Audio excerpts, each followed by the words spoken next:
Good morning. Welcome to the Class of 2019 GSE Commencement Ceremony.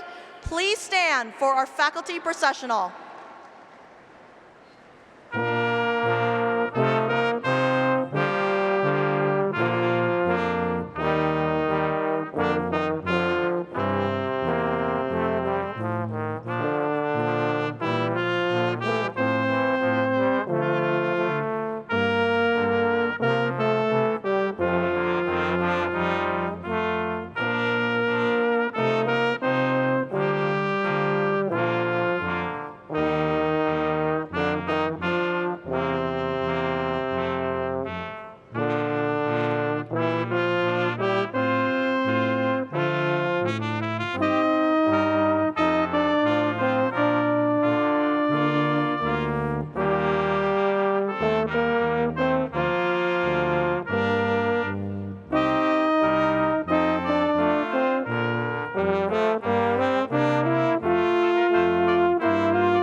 Please remain standing for the student processional.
Please be seated.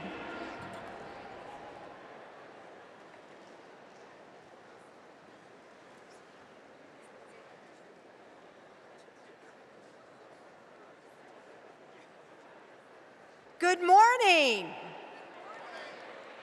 On behalf of the University of Pennsylvania and the Penn Graduate School of Education, I'm delighted to welcome you to our 2019 graduation ceremony.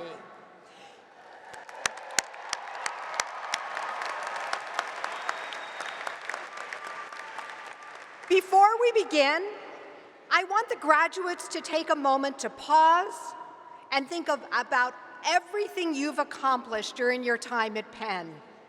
You've worked hard to make it to this day, and we celebrate your achievements.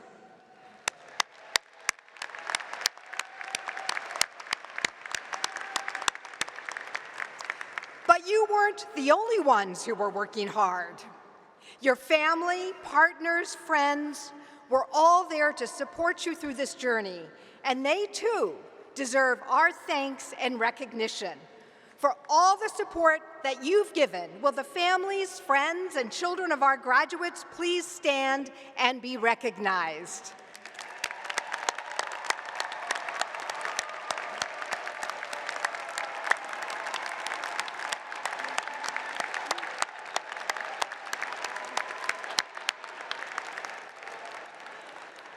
And I also want us to take a moment to recognize the faculty and staff who admitted you, supported you, taught you, and brought you to this day. So let's recognize all of the faculty and staff for their.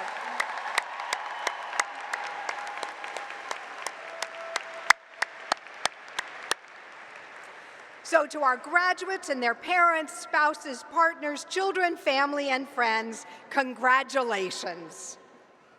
During your time here, you've had the opportunity to immerse yourself in learning. And I have good news. You're not done. As you take your next step as teachers, counselors, researchers, administrators, entrepreneurs, and professors, you will have the opportunity and privilege to continue to learn every day. One of the greatest rewards of a career in education is the invitation to continue learning from your students, your clients, your colleagues. You will have formal learning opportunities through professional development sessions and various kinds of training. But above and beyond these formal opportunities, I would challenge you to consciously seek out ways to keep the mindset of a learner by immersing yourself in new areas. Back when I was a high school English teacher, I wanted to learn Spanish. Luckily, the Spanish teacher was also one of my friends. So I ended up taking Spanish 1 with some of my own students. Along with them, I conjugated irregular verbs and struggled with my pronunciation. I was continually humbled by the difficulty of expressing my ideas in another language and had a renewed sense of empathy for my students, as well as a deep appreciation for my bilingual students.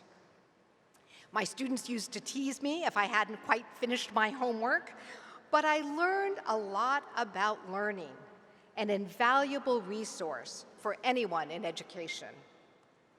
Later, when I became a professor, I continually found new collaborators, new methodologies, taught new courses to keep on learning. And I'm still trying to learn Spanish. I often joke that in Spanish, I practice mindfulness. I live fully in the present tense. Although I have a growth mindset, so I still aspire to the future someday. Whether it's learning a new language, a new skill or hobby, or exploring a new culture, strive to find situations where you can be a learner. Learning is an infinitely renewable resource.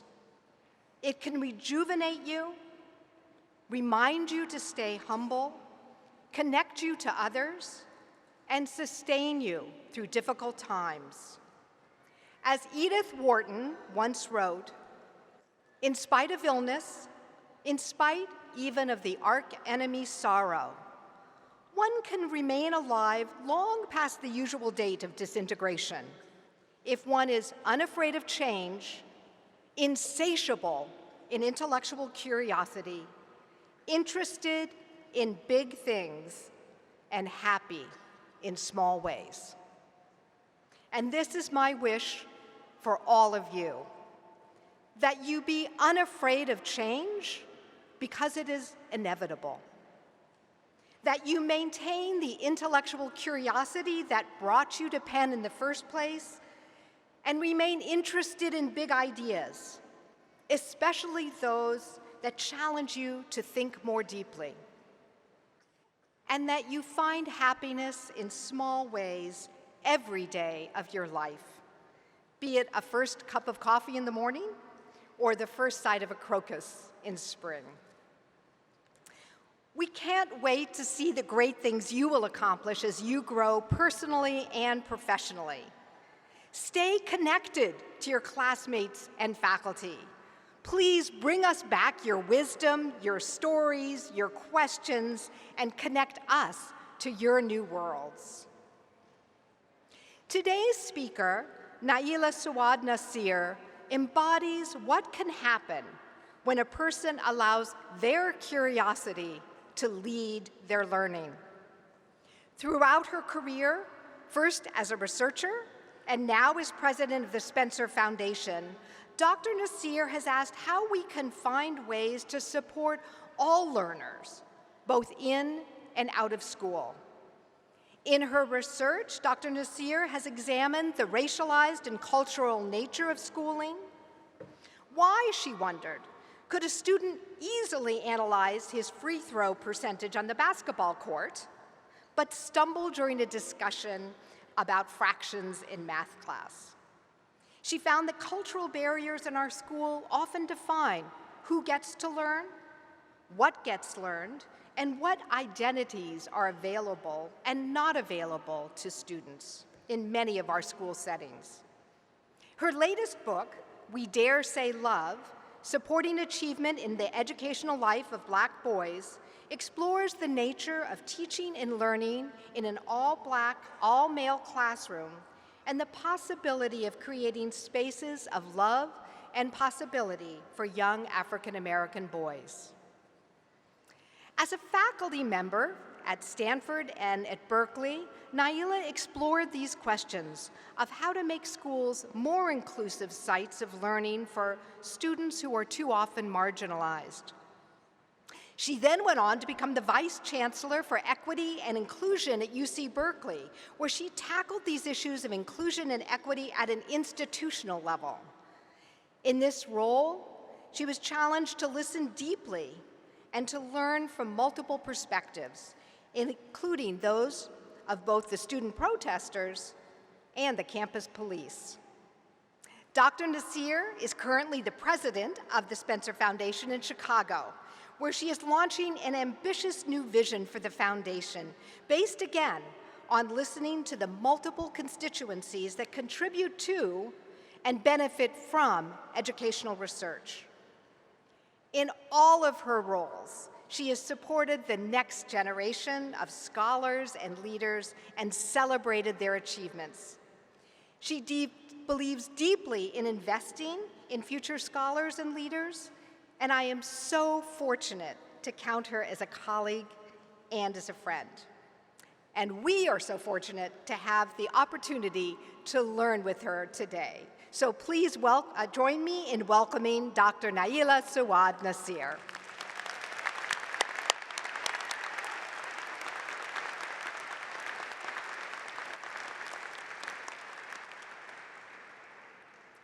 Good morning. Let's try it again. Good morning. Yes, there we go. It's early. It is wonderful to be here with you to celebrate the graduating class of 2019. Yes. I'm honored to be a part of your ceremony, whether you're celebrating your master's degree, your doctorate, your teaching credential. This is a major milestone and a tremendous accomplishment. You know, when I was younger, I wasn't big on ceremony.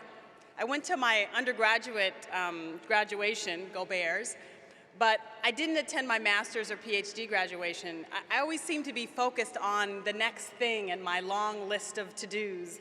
But looking back, I wish I had marked the moment more carefully, allowed myself the reprieve of celebration. So I encourage you all to savor this day, to celebrate and reflect on your hard work and accomplishment. So as Pam suggested in her comments, I care a lot about the world we live in, the world we are leaving to our children and grandchildren. I care a lot about the frightening levels of social inequality in our world and how troubling it is that we can predict the haves and the have-nots so acutely by race and how much money your family has. So for this talk, I'm mindful of two things.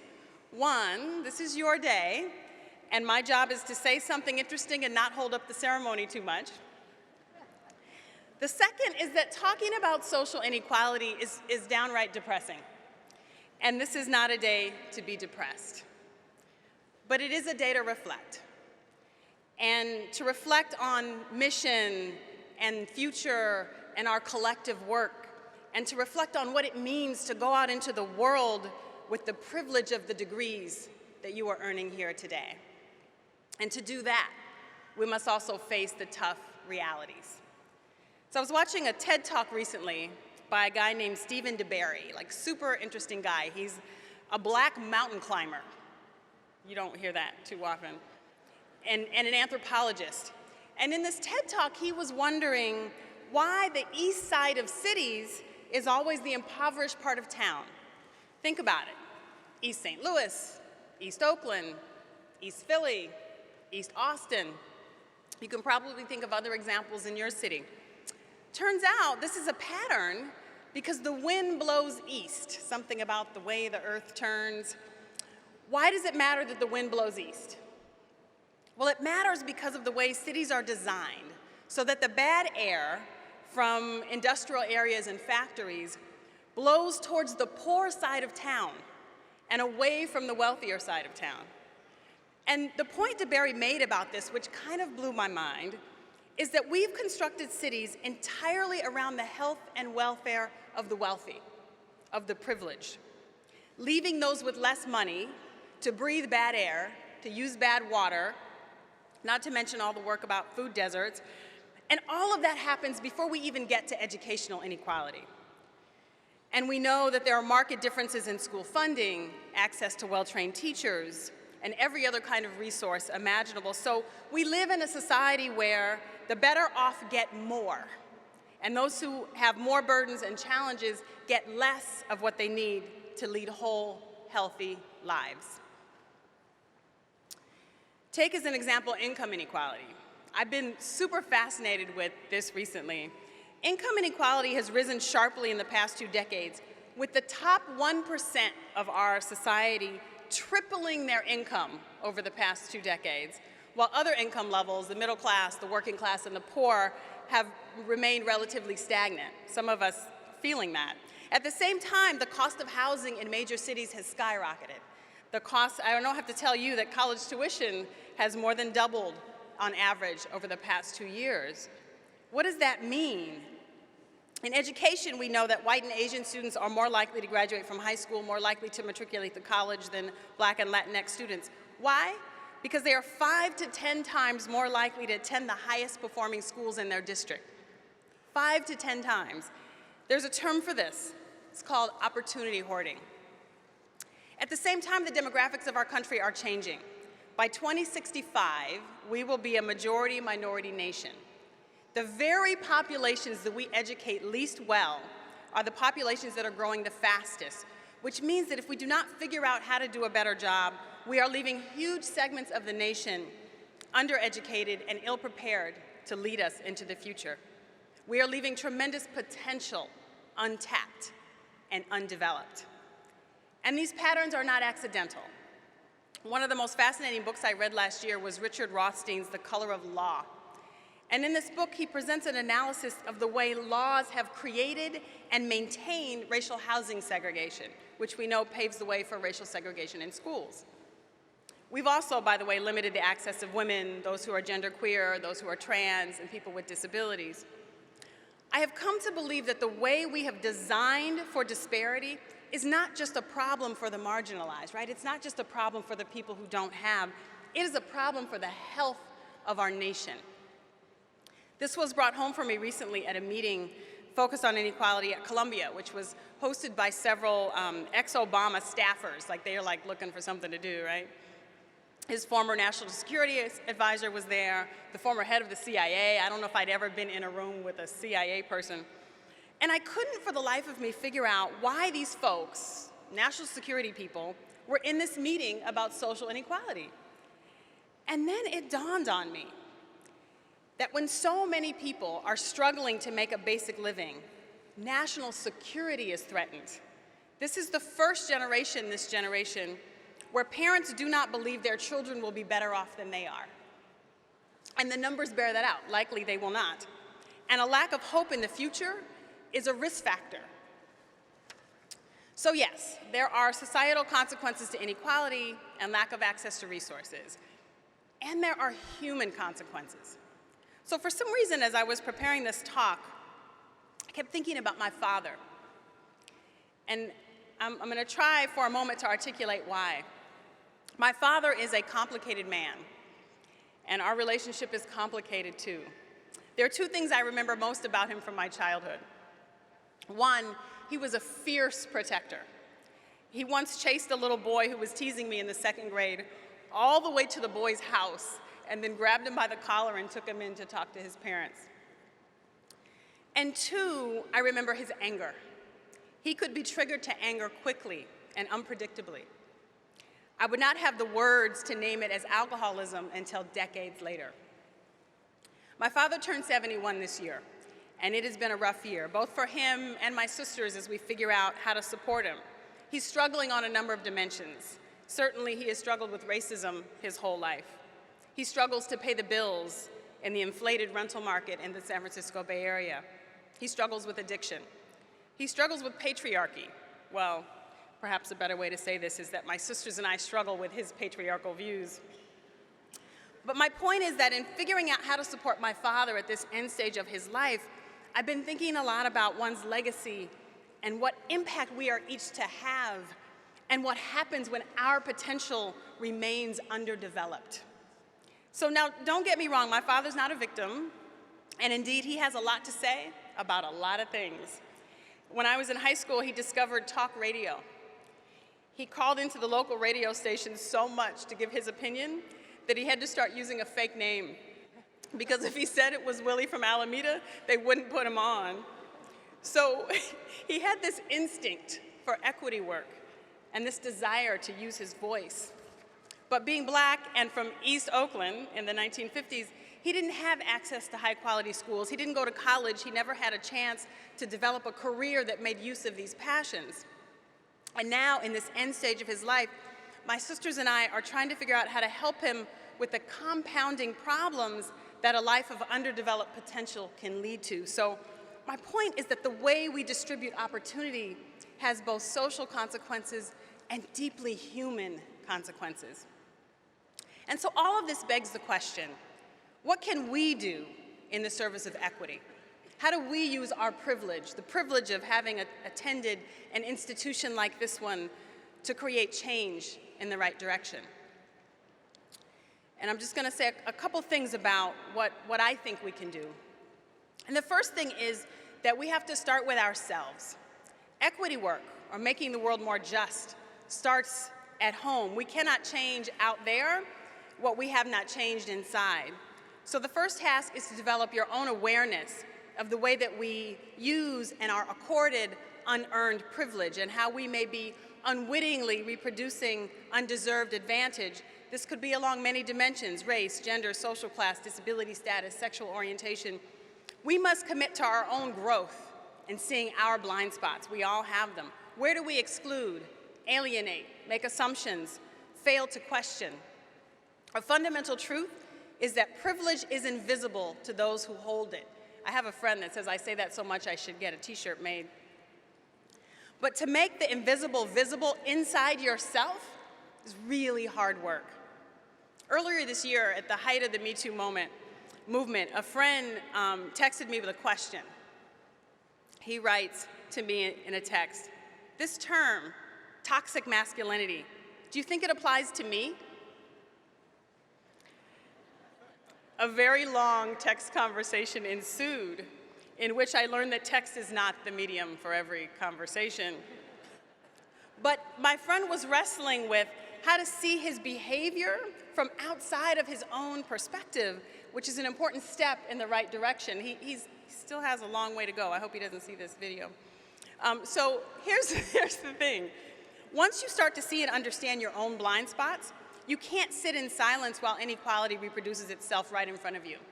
So when it comes to injustice and inequality, silence is complicity. And don't get me wrong, working for equity doesn't mean that you have to make huge change in the world. Find your universe of concern and make the change in that place. Otherwise, it's too easy to get overwhelmed by the vastness of the problems and the smallness of the solutions. A friend of mine likes to point out the difference between a rock and a coffee bean. When you put a rock in water, it displaces the water, but nothing else happens. But when you put a coffee bean in water, it changes the smell, the taste, and the color of the water. And so even when you take it out later, the water is forever changed. And the message here is simple: be the coffee bean. The second point I want to make is that it's is really critical to recognize that inequality is structural and systemic. There was a headline in the news a few months back about the governor of Virginia wearing blackface as a law student with that terrible picture that went around. And don't get me wrong, I think it's a valid complaint. Our leaders shouldn't be in blackface. But I think it's curious that these moments of symbolic racism are the ones that catch the nation's attention, that galvanize the conversation. While in that same state, deep inequalities exist along a number of dimensions that no one is talking about at all. And so it means for me that our solutions, too, must be structural and systemic. When I was a vice chancellor at Berkeley, we had a challenge, like one that exists in many universities around science, technology, math, and engineering. We had a pipeline where many students would come to the university intending to be STEM majors, but a disproportionate number of students of color and women would drop out of the STEM pipeline before graduation. Now, they got degrees, but they got degrees in psychology or sociology, not in their intended field. And the initial conversation about what to do about this centered around their preparation. Maybe they hadn't gotten access to high-quality courses in high school. Maybe they were unprepared. But when we took a structural lens, we asked a different set of questions. We asked, how does instruction and access to courses organized for undergraduate students, how are we organizing that access at Berkeley? What is the climate like in gateway courses? What resources, supports, new ways of organizing instruction would keep students connected and give them the support they needed to persist? In other words, we asked questions about what we were doing systematically to support the success of some, but not others.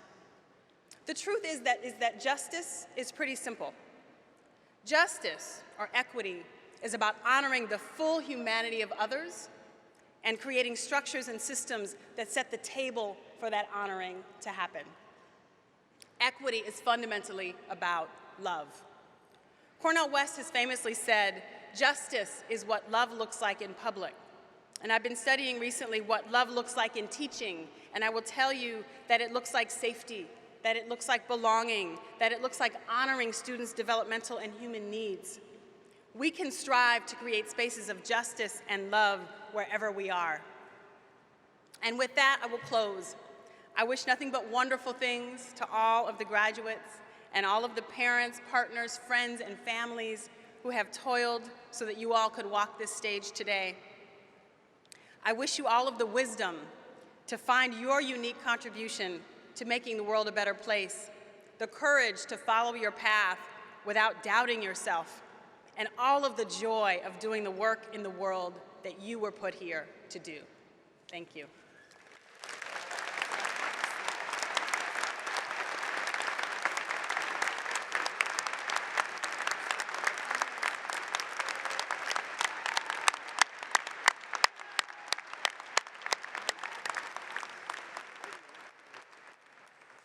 Thank you, Naila, for those comments and for that charge to our graduates.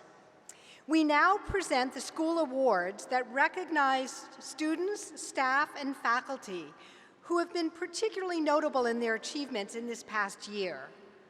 The selection of recipients for these awards is serious and extremely difficult because we have so many excellent candidates, many of whom are deserving of special honor for their significant accomplishments.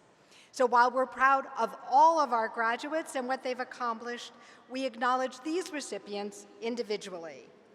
Dr. Ebony Thomas, chair of the GSE Annual Awards Committee, will now present the annual awards.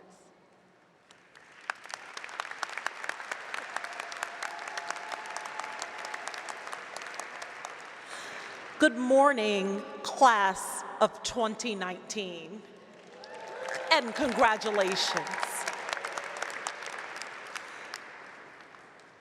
The 2019 Excellence in Teaching Award will be presented to Dr. Amrit Thapa from the Literacy, Culture, and International Education Division.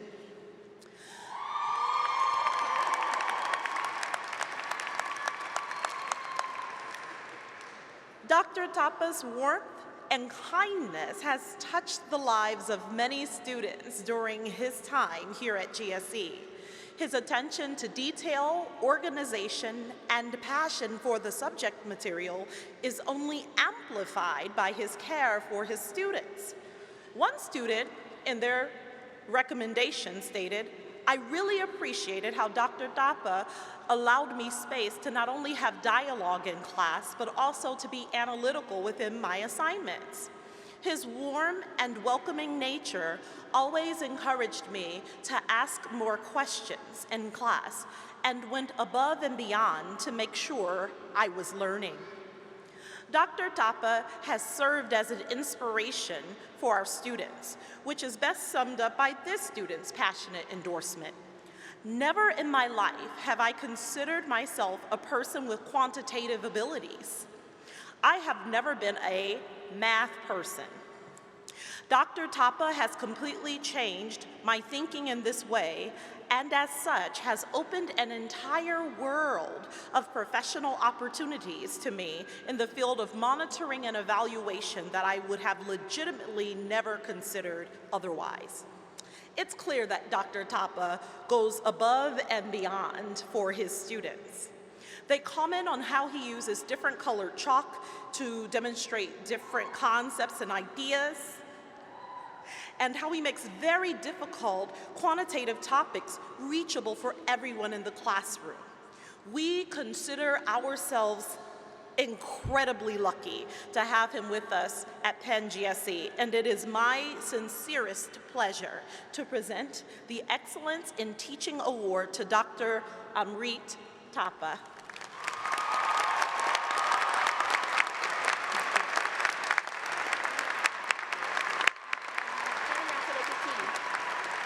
Thank you. Congratulations. The next award that we will present is the Lois McNamara Outstanding Service to Students Award. The first of these two awards will be presented to Krista Featherstone.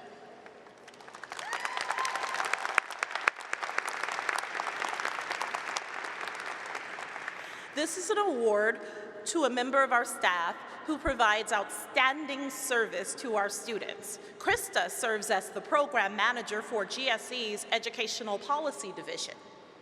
Her students describe her as masterful and an exceptional listener, connecting program students with the necessary resources for their success. In addition to her practical skills in supporting students, Krista provides what one student calls an available ear with whom we can share our joys and our frustrations. Krista's emotional support has helped us thrive as people during the rigors and the stresses of graduate school. Other students agree, saying that she is an exceptional listener, which enables her to understand each situation, and her problem-solving skills produce positive results for students. Her impact is felt throughout her program and around our school, as stated in a third nomination. It's widely agreed that Krista quietly keeps our department running. She coordinates logistics for everyone, helps us navigate tricky interactions, and takes care of issues before they arise. We are so fortunate to have such a skilled program manager. They do a ton of work. So we are delighted to present the Lois McNamara Outstanding Service to Students Award to Krista Featherstone.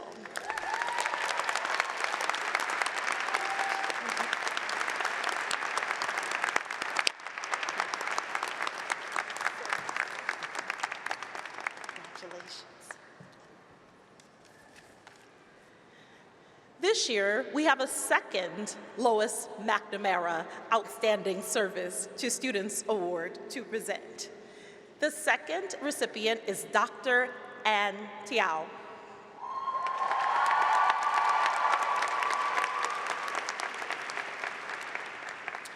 This award was established to honor our longtime colleague and GSE alumna who spent the majority of her almost quarter century at Penn GSE in service to students prior to her retirement.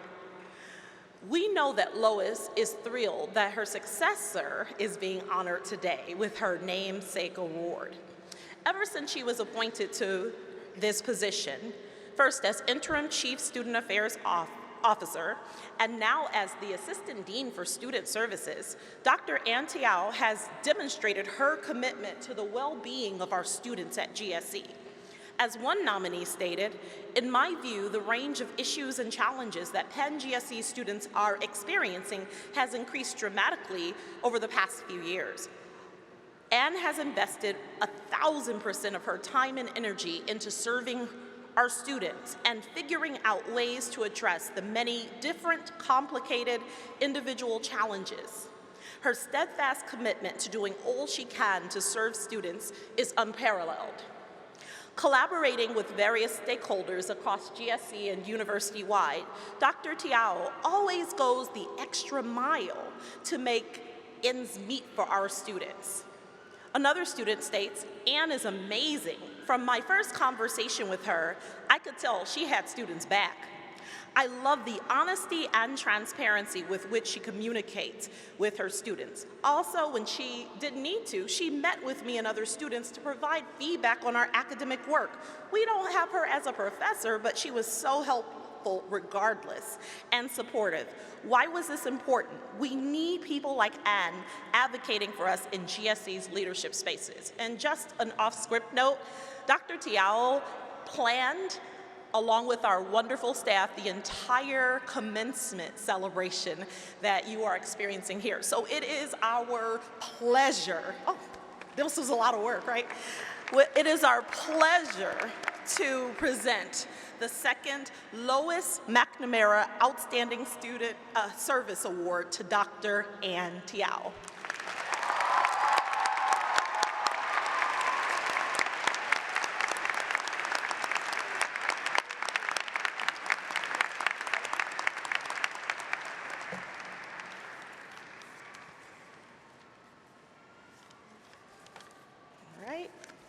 We're almost there.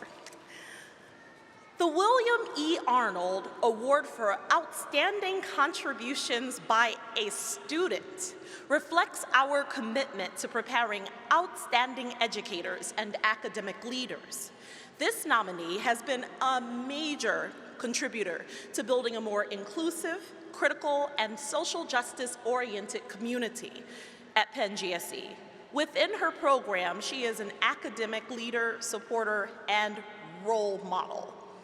Catherine Pack, known to our community as Katie, co-founded the Doctoral Student Advisory Board, a personal and professional student support group here at GSE.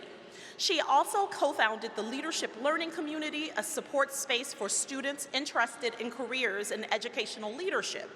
She led the EDD working group to advocate for more equitable policies for EDD candidates at GSE and has spearheaded the EDD Steering Committee, a student-faculty partnership to improve the GSE experience for EDD students. As a teaching assistant, she touched the lives of numerous students and has gone far above and beyond her duties to give support and feedback.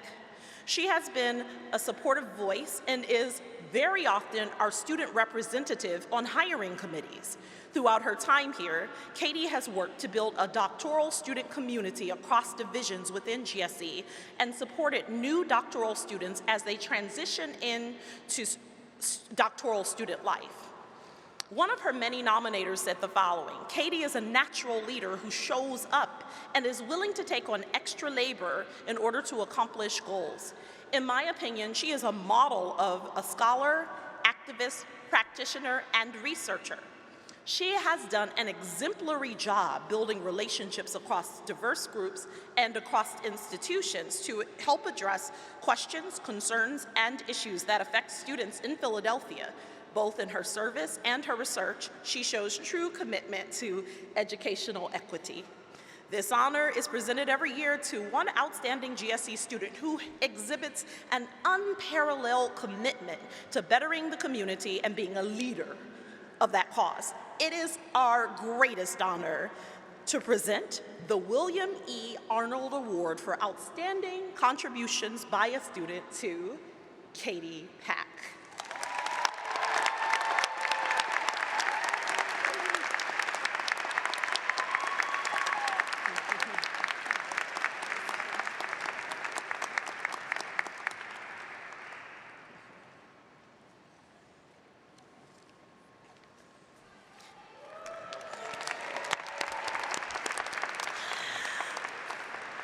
The GSE Student Award for Excellence in Promoting Diversity and Inclusion was established to honor a student who embodies and strives to promote one of our core values, an inclusive community. At GSE, we value the unique perspectives, differences, talents, and abilities of all members of our community. This year, the GSE Student Award for Excellence in Promoting Diversity and Inclusion is awarded to one student who has inspired us with their commitment to advocacy around LGBTQ issues. They are a role model to us all when it comes to recognizing, celebrating, and acting upon the multiple facets of diversity and inclusion. As the Diversity and Inclusion Fellow in the Office of Student Services, Jax Lastinger. Jax Lastinger has spent their first year at Penn GSE ensuring diverse programming that touches upon the many different interests and identities of our student body. One of their nominators spoke about how in the 4 years that they have been a student at GSE, they have never felt truly included as a queer person in our community until Jax came this year and created safe space where queer and trans individuals from varying racial, ethnic, and socioeconomic backgrounds have community.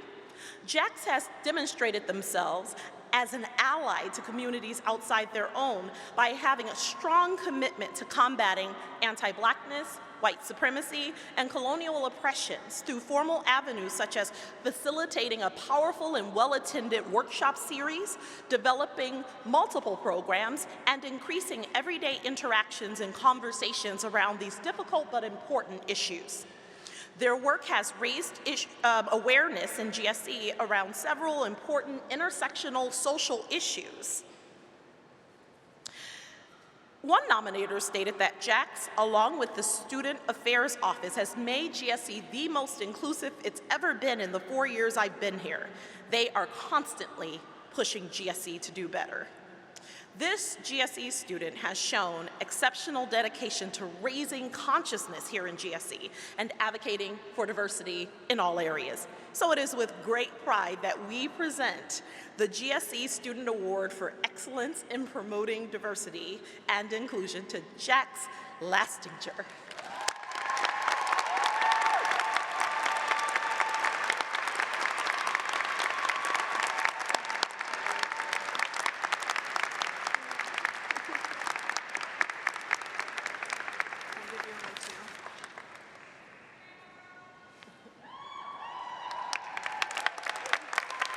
Let's give one more round of applause to all of our awardees, and congratulations again.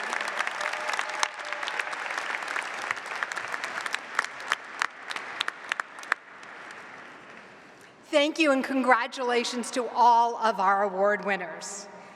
We are now begin the doctoral hooding and conferral of the doctoral degrees. Will the doctoral students being hooded by Dr. Mary Linda Armacost please approach the stage?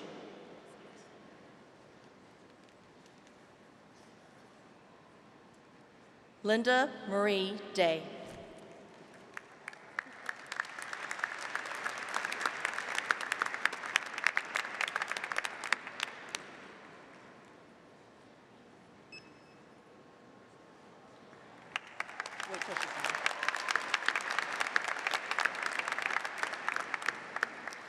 Will the students being hooded by Dr. Bob Baruch please approach the stage?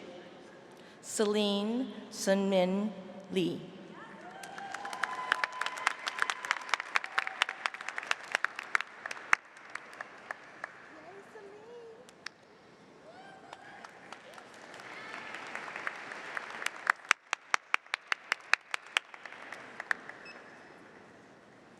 Will the students being hooded by Dr. Gerald Campano please approach the stage?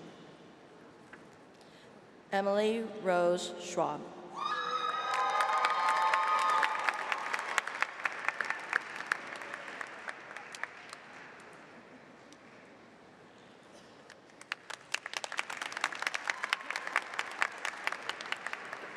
Good, good.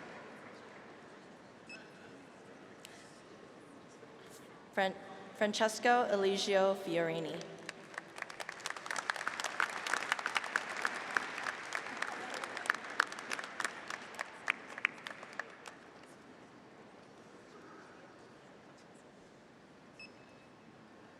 Will the students being hooded by Dr. Xinyan Chen please approach the stage? Xinyan Chen.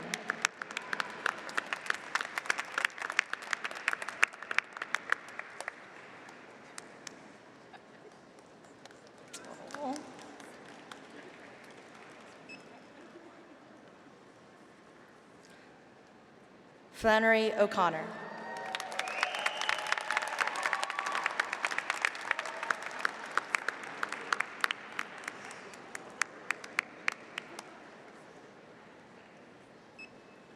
Will the students being hooded by Dr. Peter Eckel please approach the stage?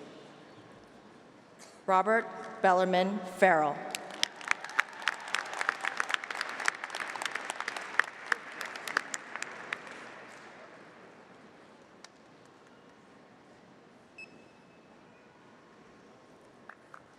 Angela M. Pollock.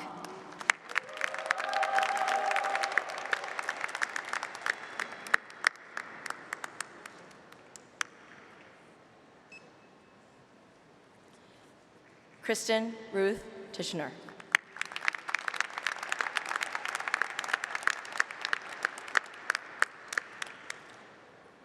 Will the students being hooded by Dr. Diane Einem please approach the stage? Matthew Antonio Bosch.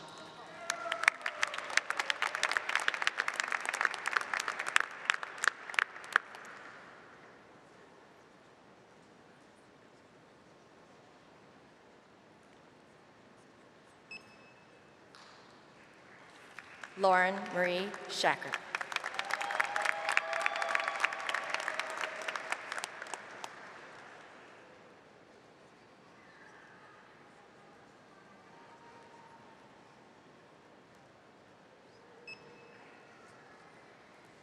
Rima Shakir.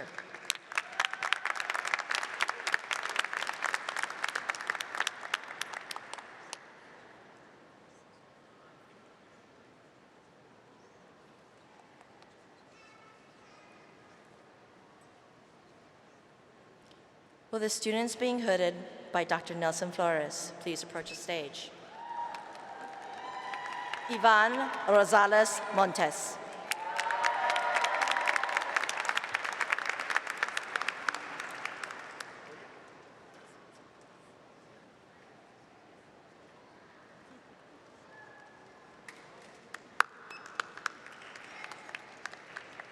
Erica Salvador Garcia.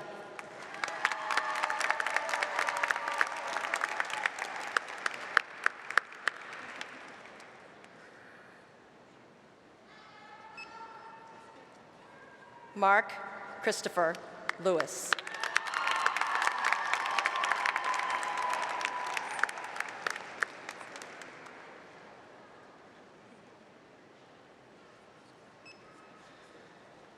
Will the students being hooded by Dr. Peter Garland please approach the stage?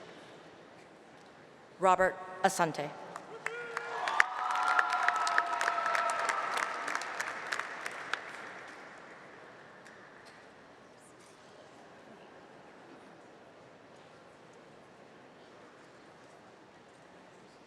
Will the students being hooded by Dr. Mary Beth Gassman please approach the stage?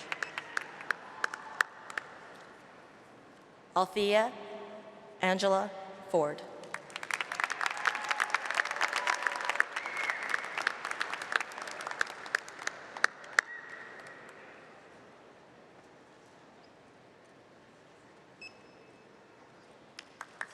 Matthew Peter Vandenberg.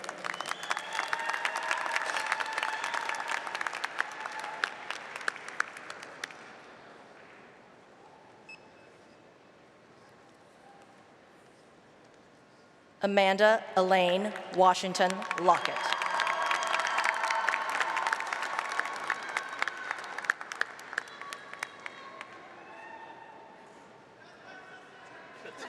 Aww.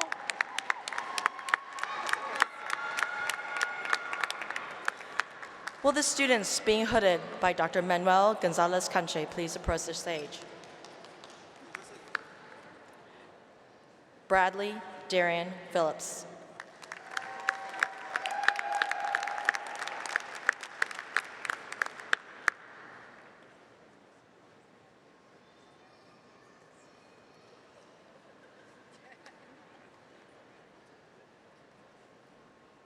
Will the students being hooded by Dr. Kathleen Hall please approach the stage? Carlos Martinez Cano.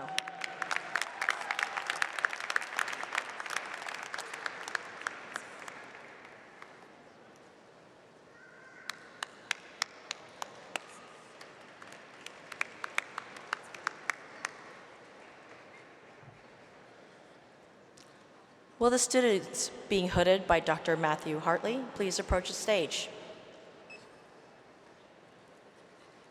Michael John Schmedlin.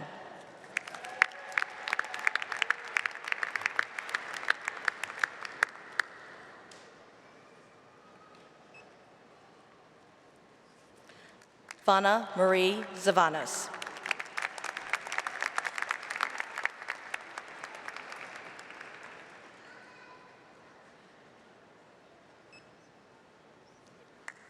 Ashish K. Bhatia.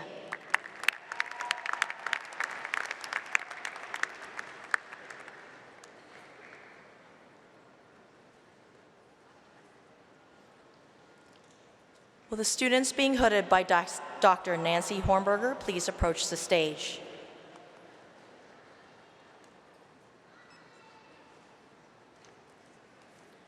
Francis Kavita Duenas.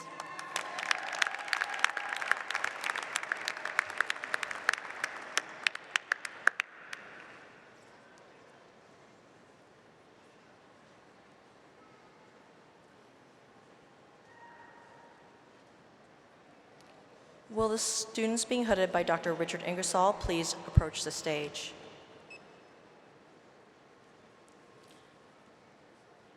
Gregory James Collins.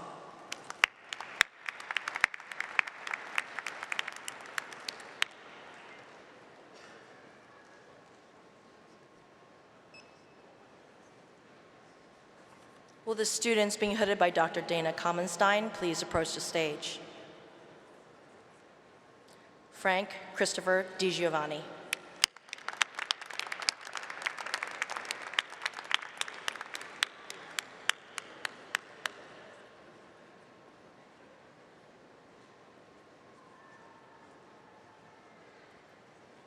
Will the students being hooded by Dr. Rebecca Maynard please approach the stage?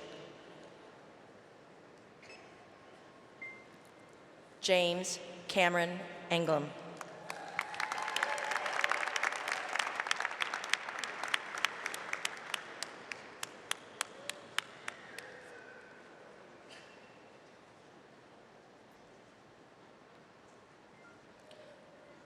Will the students being hooded by Dr. Annie McKee please approach the stage? Lydia Yusko.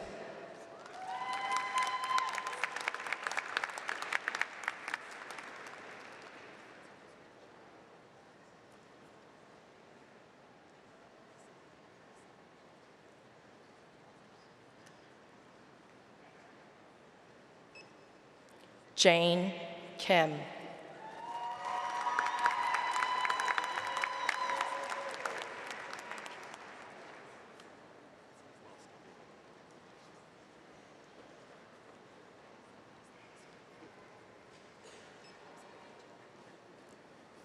Gopesh Sharma.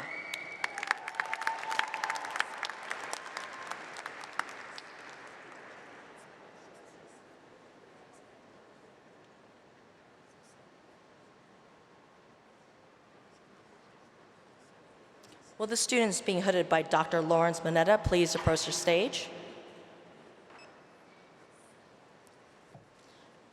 Elsie Calderon Spencer.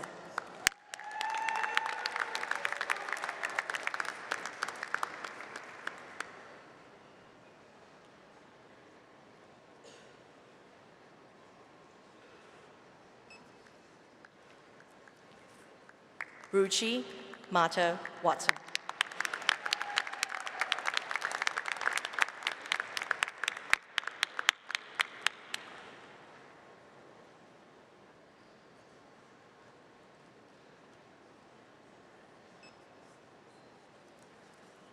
Elizabeth Ann Cooner.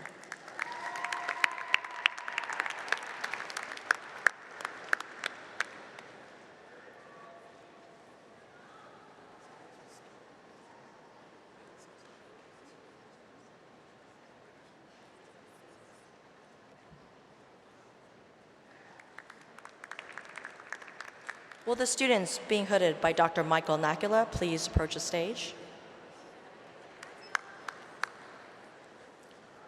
Sero Bulos Phi.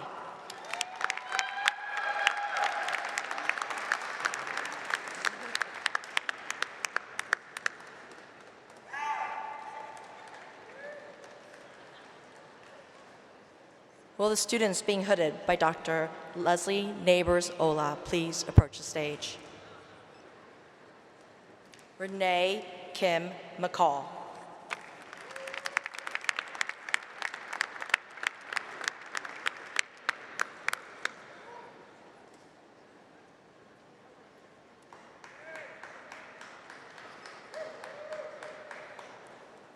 Jeffrey J. Zwybeck.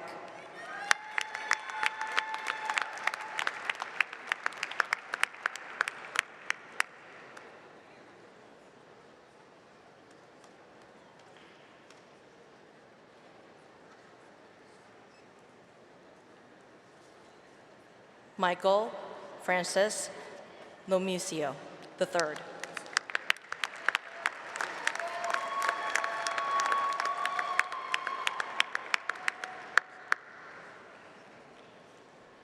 Will the students being hooded by Dr. Andrew Porter please approach the stage?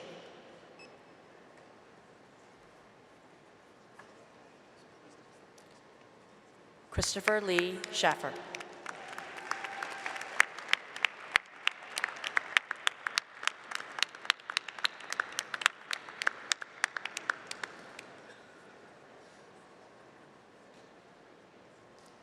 Will the students being hooded by Dr. Alex Bezesnik please approach the stage?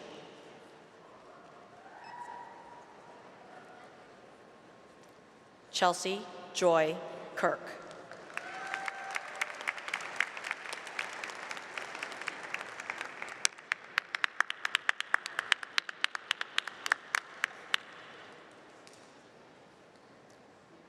Will the students being hooded by Dr. Rand Quinn please approach the stage?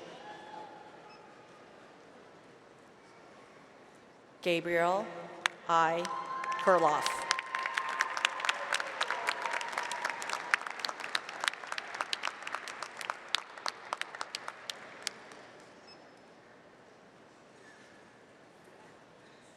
Amanda Barrett Cox.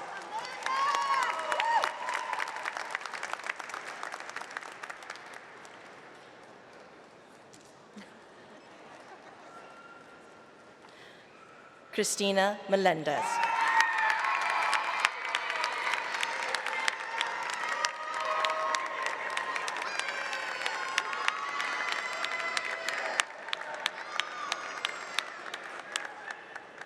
Will the students being hooded by Dr. Sharon Ravitch please approach the stage?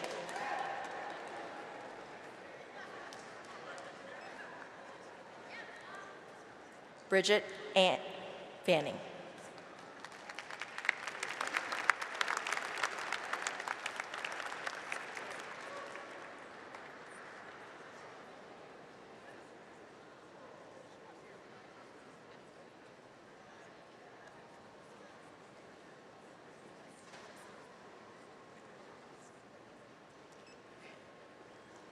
Damon Larson.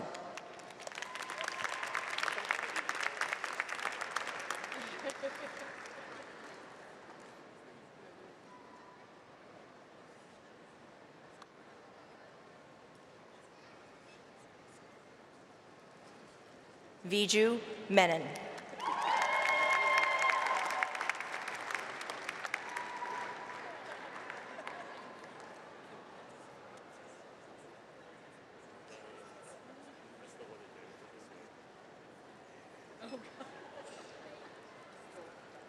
Catherine Hyun Pak.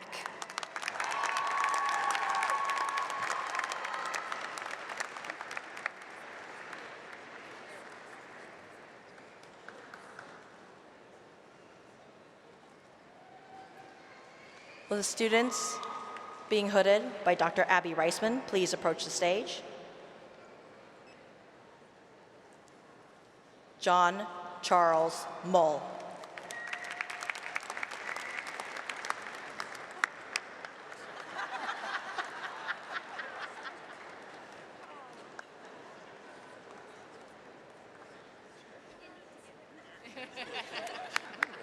Will the students being hooded by Dr. Janine Remillard please approach the stage?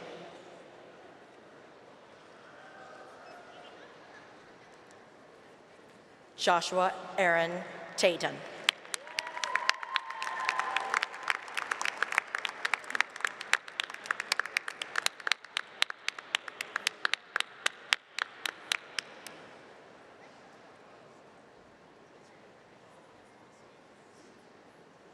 Will the students being hooded by Dr. Rust please approach the stage? Courtney Elizabeth Hill.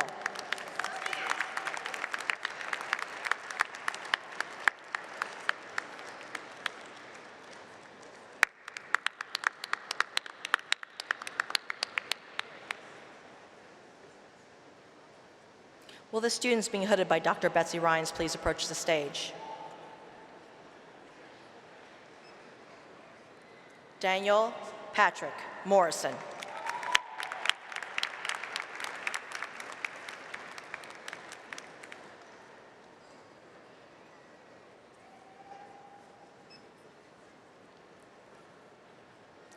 Andrea Renee Leon Pitzgela.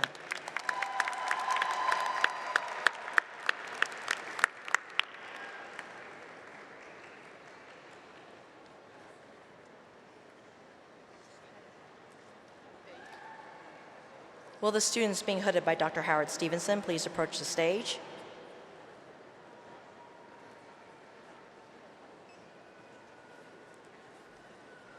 Nairi Dawn Dixon.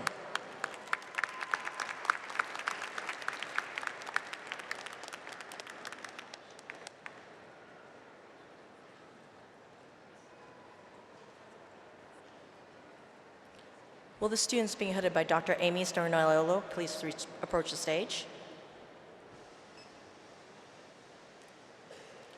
John Welch Spencer.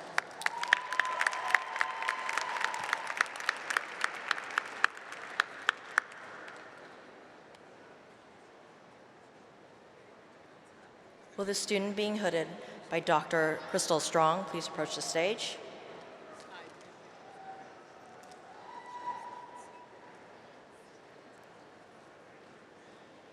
Gerald C. Mariah.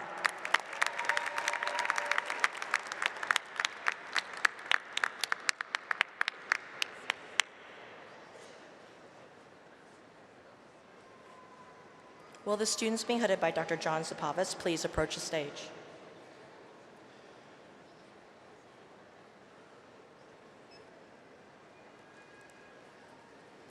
Kathleen Ann Royal Coop.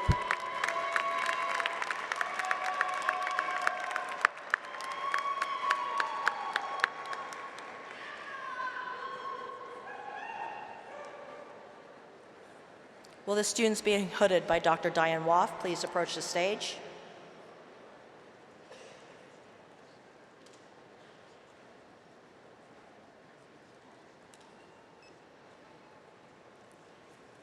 Jason Scott Fritz.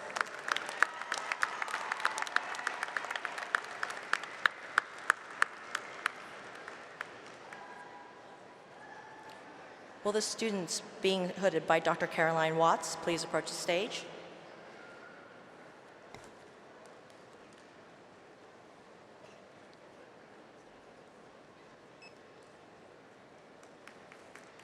Natalie Doherty.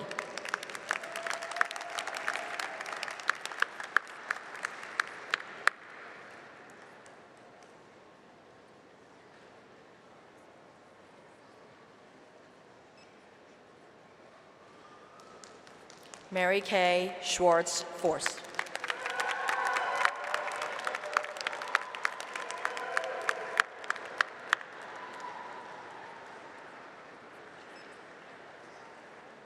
Marche Newkirk.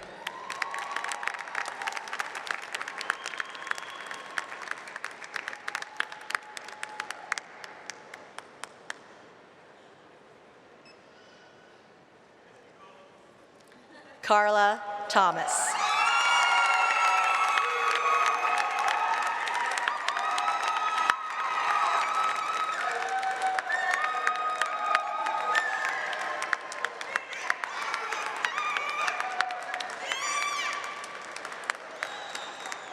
Will the students being headed by Dr. Whitelaw please approach the stage?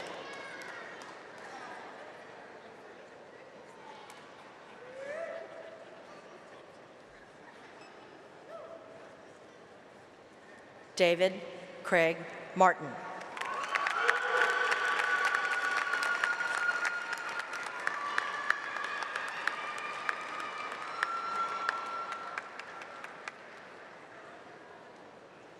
Will the students being hooded by Dr. Susan Yoon please approach the stage?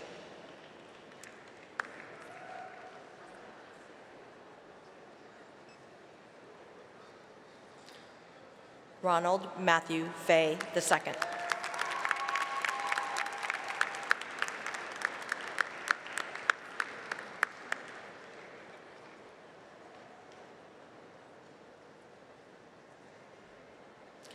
Will the students being hooded by Dr. Robert Zemsky please approach the stage?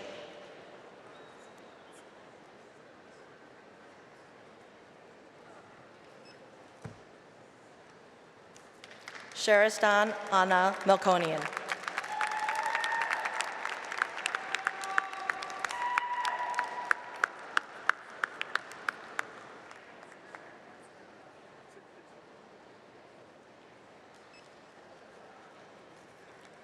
Adrian Maurice Henry.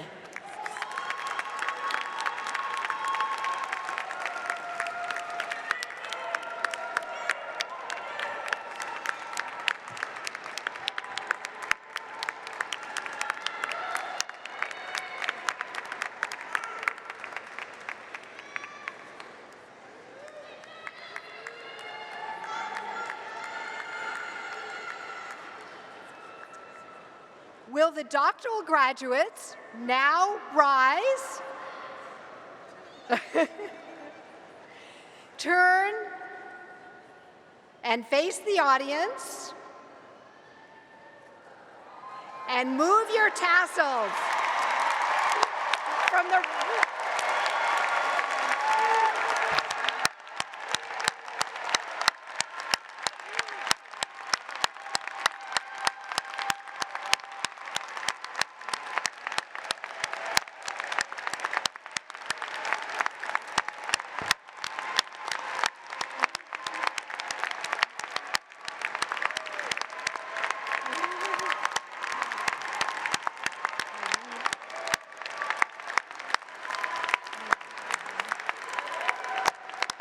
Congratulations to the doctoral graduates of 2019.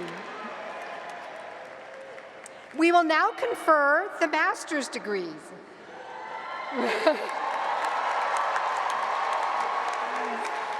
To all the master's students, I speak for the entire GSE community in telling you how proud we are of your accomplishments and how honored we are to have helped you on your way toward a full and satisfying career in one of the many diverse and challenging areas of education. It is with great pleasure that I confer your degree today in recognition of your successful completion of graduate studies in education.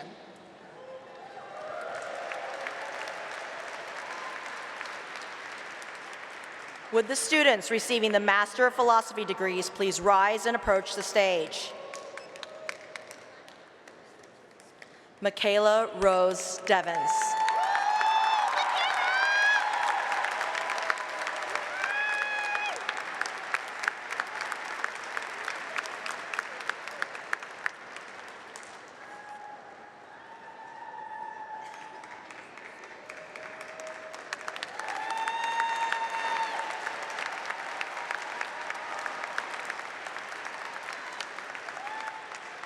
Kelsey Engman.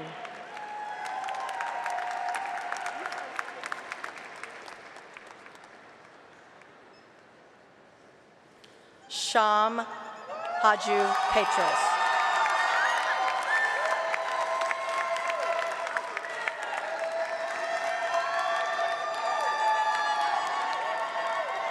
Shane Lewicka Hesbison.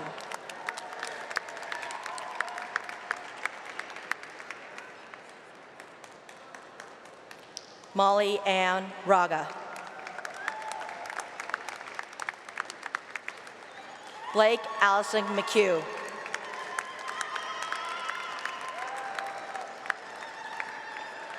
Maureen Conran Fleming.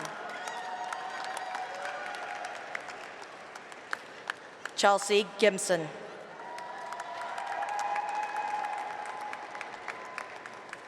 Samantha Saracheski.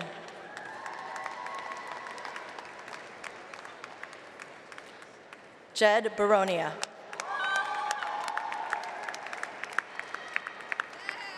Zachary Webster.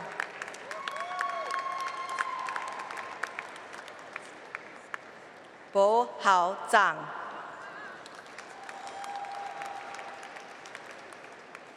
Tang Xin Yuan.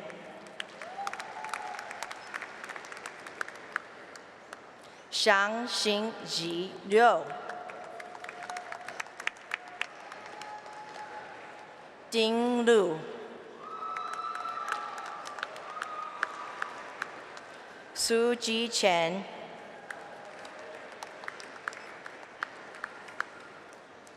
Wen Rui Xu. Gong Qiu Ji.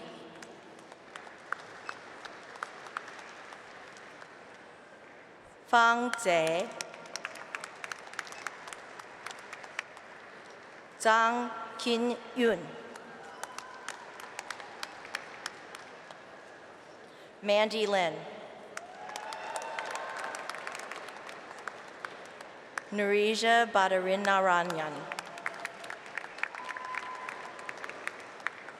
Wang Xiao Fen. Anita Das. Nicole Rose Filbert.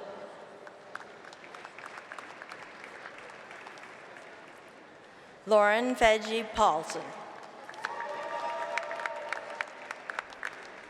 Daphne Gaston.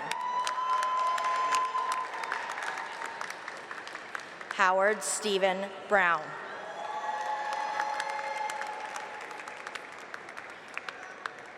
Ricardo Saad Nato. Shannon Alexis Moore Shabazz. Dominic Matunaga. Danielle Ashley Mack. Nicole Chantelli Beverly. Daryl LaShawn Clay. Kristen Marie Bronkovic.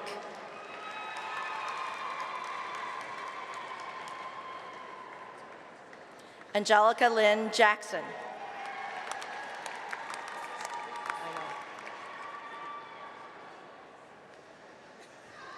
Ashley Brazil Alston. Ishan Safia Muhammad. Pablo Augusto Castro Mupenda. Would the students receiving the Master's of Science of Education degree please rise and approach the stage? Savannah Adams Johnson. Amanda Rose Rodriguez. Christy Ann Heimbach. Christine Wenyi Liang. Heather Hazley. Jessica H. Ko Tan. Julie Carmen Cardinali. John Raymond Martin.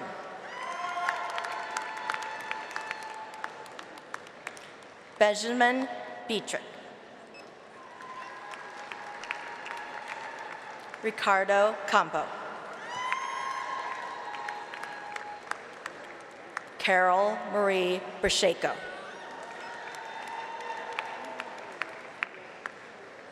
Amber R. Ravenscroft.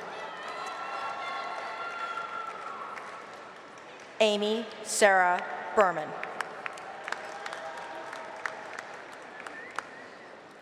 Edward Petre.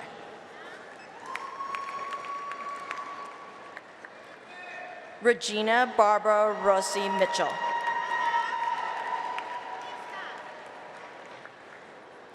Christian Fernandez Zago.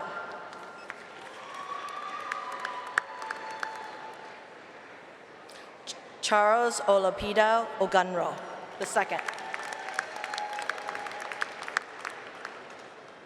Queen Star R.N. Akronan. Kelly King. Semreen Khan.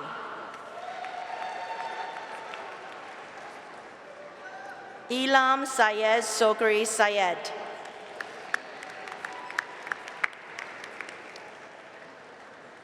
Enrico Paulo Chiang Benzuela.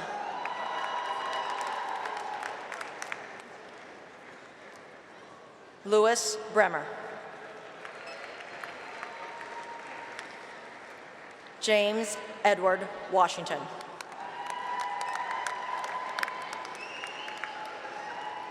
Albert Yen Ming Liang. James Adrian Whalen. Jenna Lee Priori. Lauren Mackenzie Schwartz. Olivia Catherine Carmichael. Chen Hui Che. Charlotte R. Treble. Megan Diane Lapointe Dolan.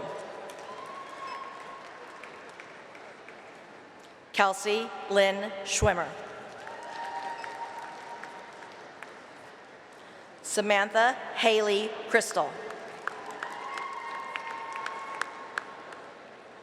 Sophie Rachel Dodge.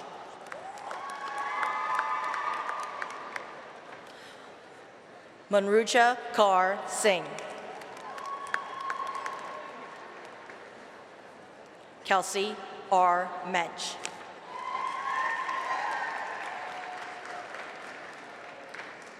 Alicia Zoe Halpin Ortiz.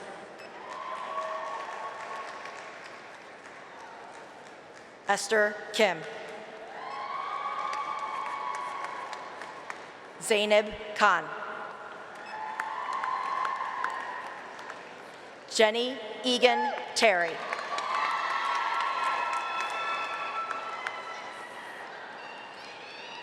Anita C.I.9 Kolbe.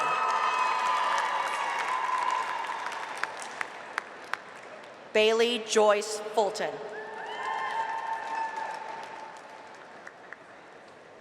Anella Marie Anderson.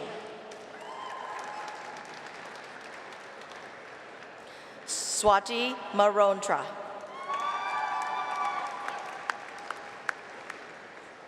Alaya Shanekwa Warren Cassidy.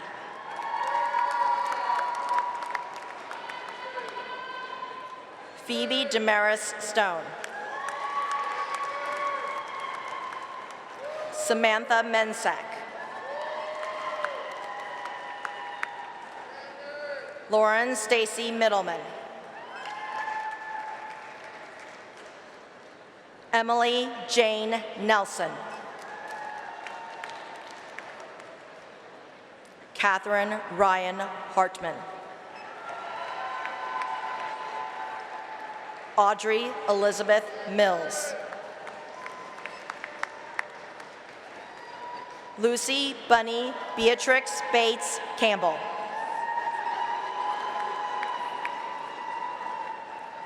Rachel H. Brosius.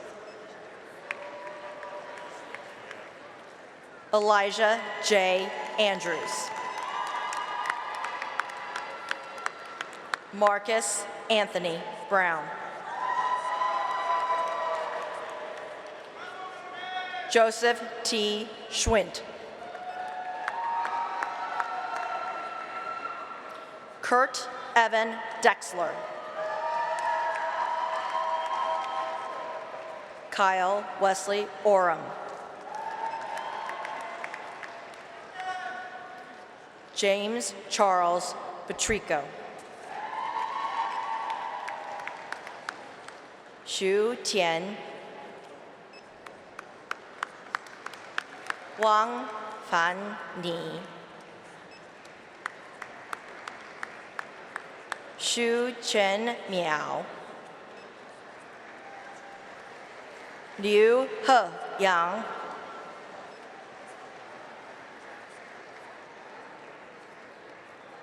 Ning Jia Qu. Anne Harriet Levine Coleman. Laura Nicole Bradley. Megan Grace Stutzman.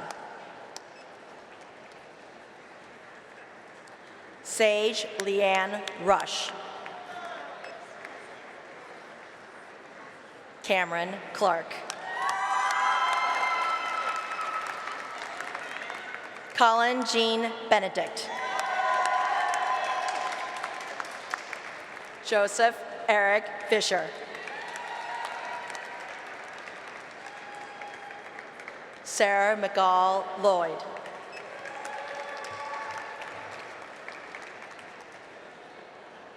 Andrew Lowell Kingsley.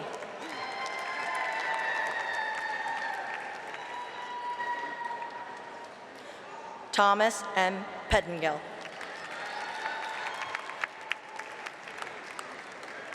Megan Isabel O'Neill.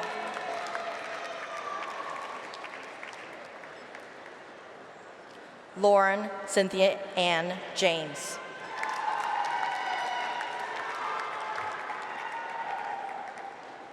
Anna Dempsey Robinette. Marin Juliet Cobb.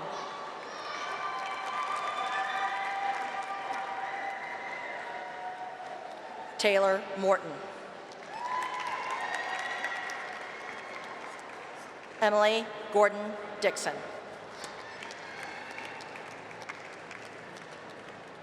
Dominique Cara Voso.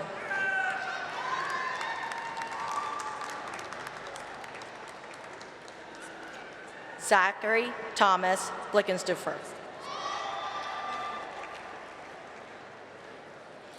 Aiden Timothy Megan.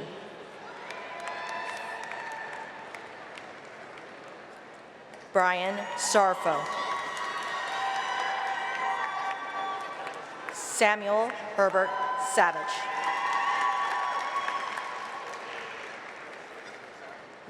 John Lawrence Gentili.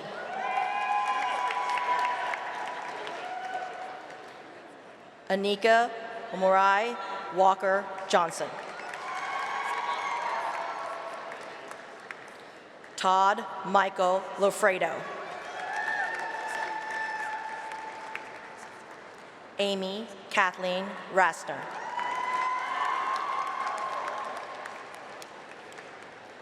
Stephen David Milish. Deepa Richardson.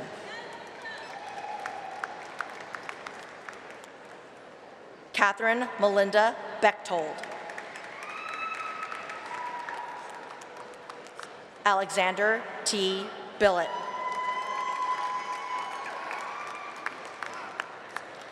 Yabam Monique Kabia Casper.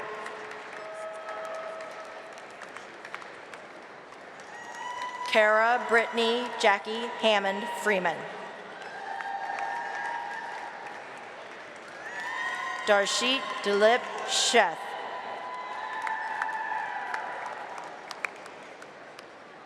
Samuel Kevin C. Balicki. Allison Lindsay Fedorka. Jamie Max Halpert. Kyle Landis Forsyth, Jr.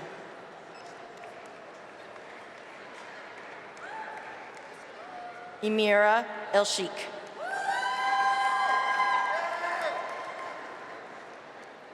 Gabrielle Denise Martinez. Chavez Tania Taylor.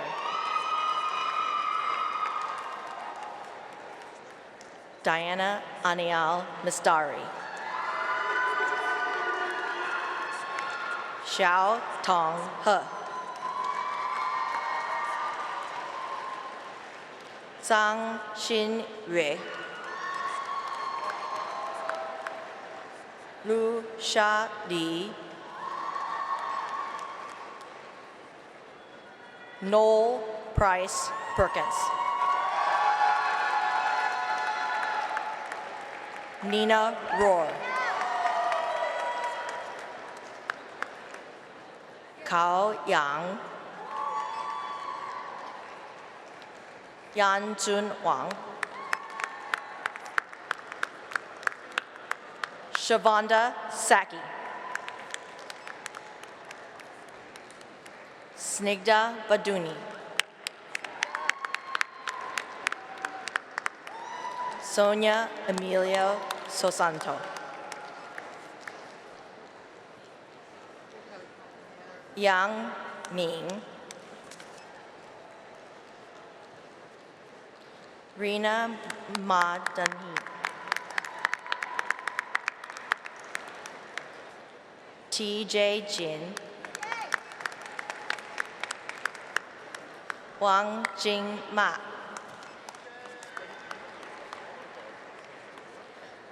Jiang Jia Yu.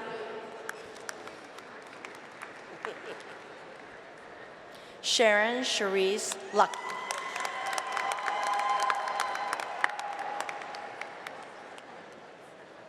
Julie Brooke Berger.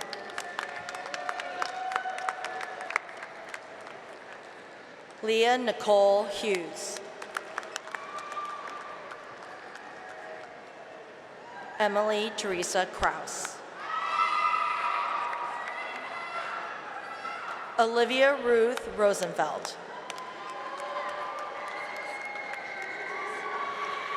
Allison Bright Kiter.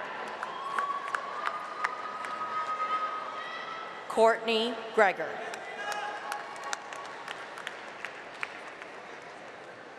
Ethan B. Tankle. Skylar Manhattan.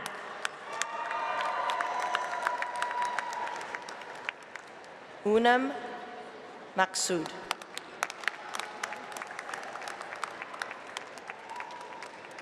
Priyumvada Tawari.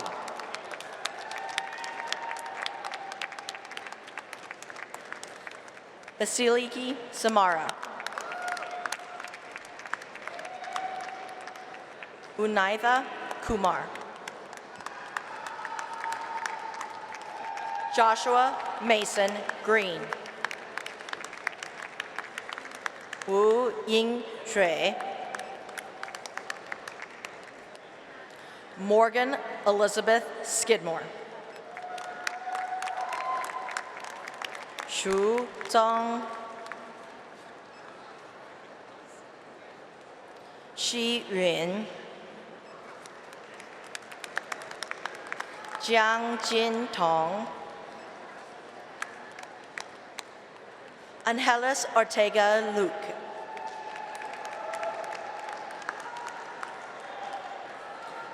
Caroline Helene Burkhart.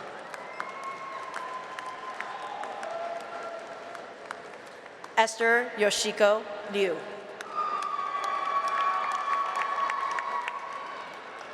Jacob Barexa. Amy Zulene Schindelman.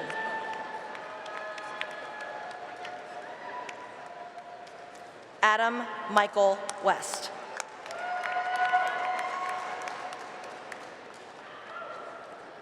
Lindsay Elizabeth Ouellette.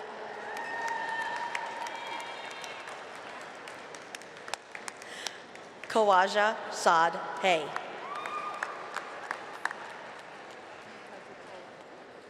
Sean William McCullough. Kayla Womack. Bree Quinn Spiegelful. Paula Lynn Werner. Tayi DeBerry.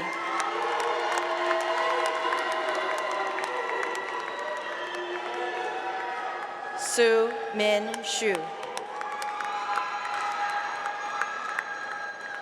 Shunchari Ria Debnath. Nina Alexis Diaconescu.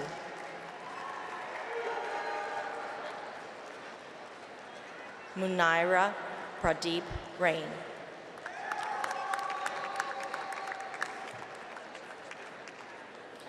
Jitapong Plankang. Catherine Sheila Yu Engel.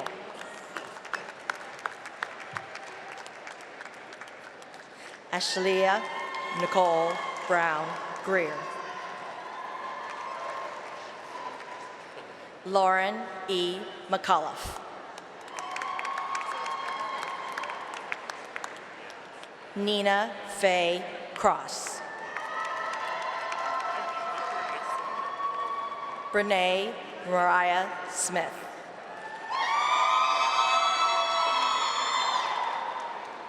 Samantha Jane Creda.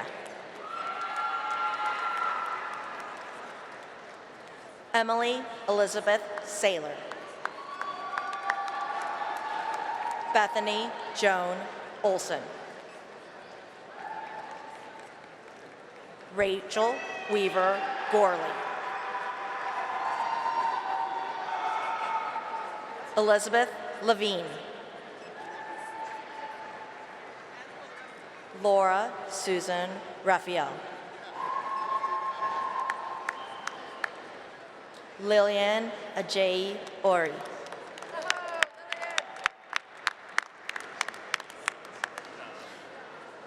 Jennifer Newmeyer. Joan Kelly.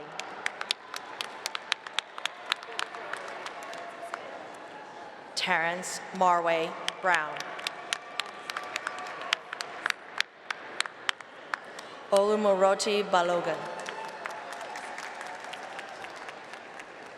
Terry J. Lintz. Oscar Esteban Arias. Flavio de la Meda Sarapiayo. Abby Lee Dorfman. Alexandria Anastasia Prasad. Danielle Kalechi Fitzgerald.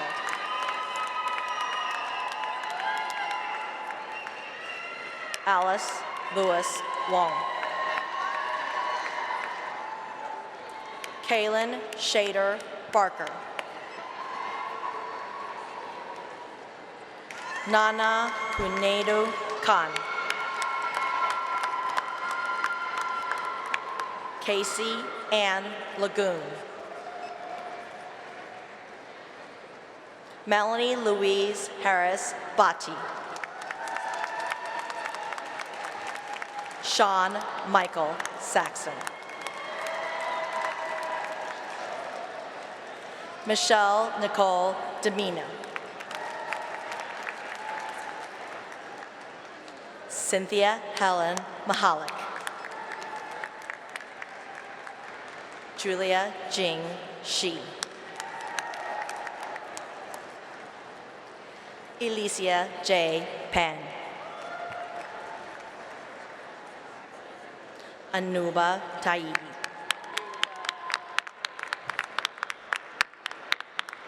Brent Tadashi Nagamane. Caroline Anastasia O'Neill. Michelle Wong. Abigail McLeod Nelson. Maria Marina Miley. Paul John Algello III. Amy Kate Mulhern. Cassie Marie Jacobs.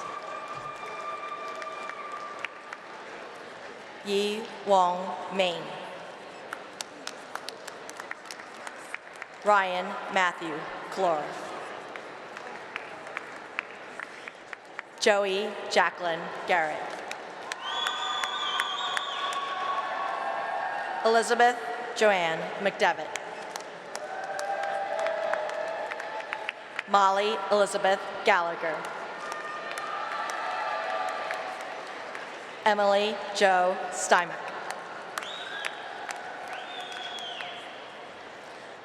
Orcel Wafo Kununga. Frederick Jamal Cave. Dylan Payne. Craig Ramon Carter.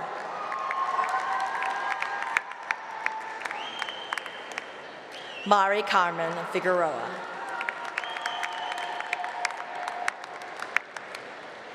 Megan Alexandra Martucci.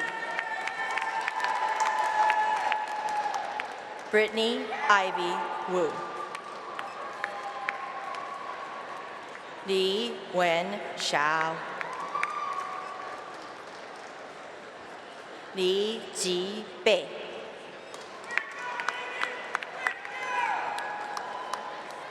Sun Yi. Alexandra Lynn Pilch. Kelsey Breen Salva.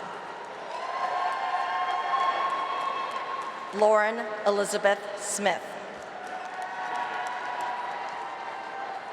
Georgia Christine Bach. Thomas Richard Esponet. Catherine Elizabeth Skeen. Angelica Jeanette Gutierrez. Adam Richard Lang. Sarah Simi Cohen.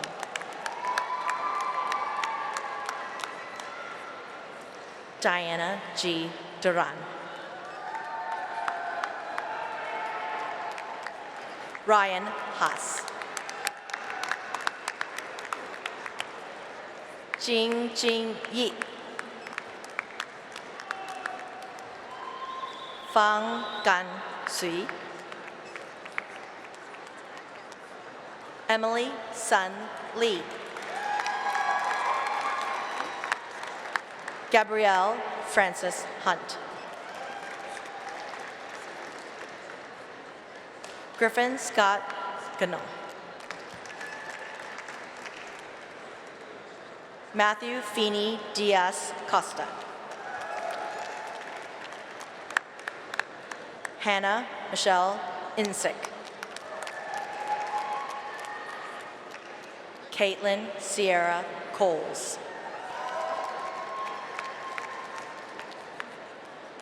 Punkti Dula. Maribel Blas Rangel. Chineri Aona Ren Odin. Carlina Elizabeth Perna.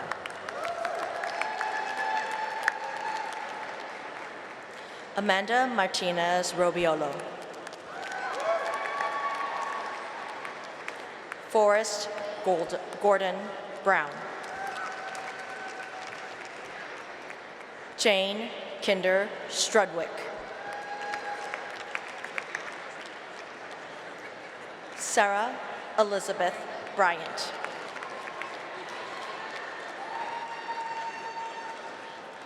Yonghee Cho.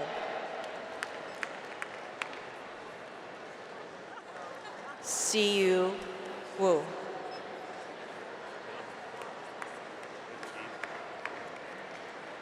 He Wen Chen. Peng Si Ri. Lian Jia Qin. Lu Dai. Jiang Lai.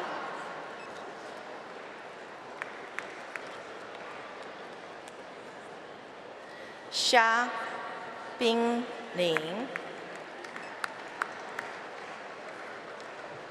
Xi Chen. Mara Jean Donovan. Justin Kent Holmes. Lu Pei Xin. Wang Xin Yi. Meng Di Xiao. Li Jia Nian.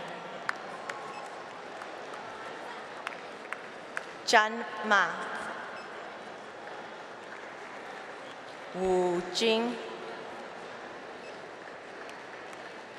Zai Kung Shu. Li Yan Jun. Meng Shu Han. Yu Hui Chen.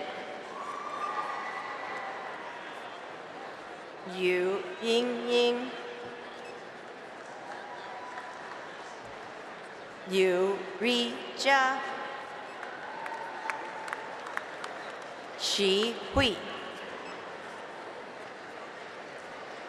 Zhou Wen Hao. Xu Yi Zhao. Xiao Yi Shen. Xiao Xiao Chen. Liu Yu. Li Jia. Qi Quan.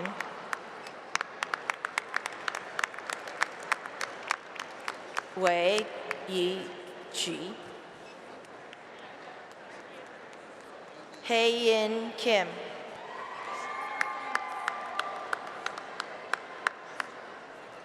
Meng Sha He.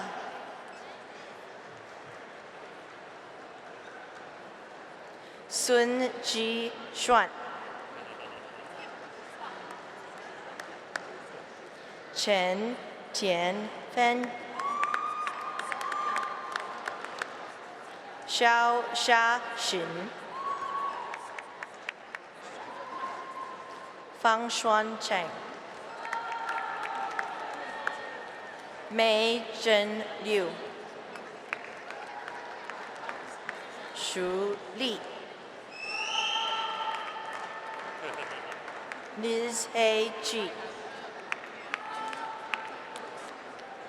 Xin Ning Guo. Yu Si Yang. Yan Yan. Wang Xiyu, Yi Wenzhu, An Qi Zhang, Xi Jiachen, Tian Yu Liu, Yi Zhang, Xiao Zhang, Hui Lin Kong, Xiao Nian Wei,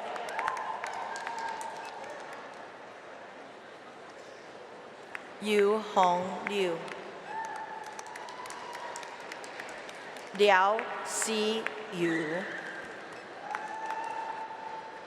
Zhan Chen,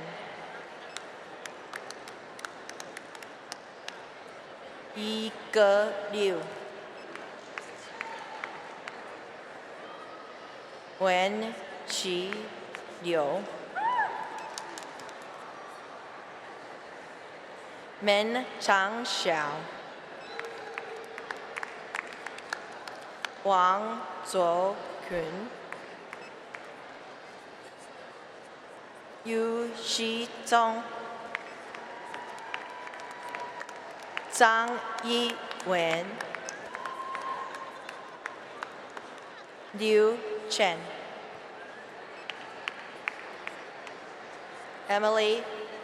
Rachel Emily Brown, Casey Boss, Karina A. Myers, Octavia Marisa Carr,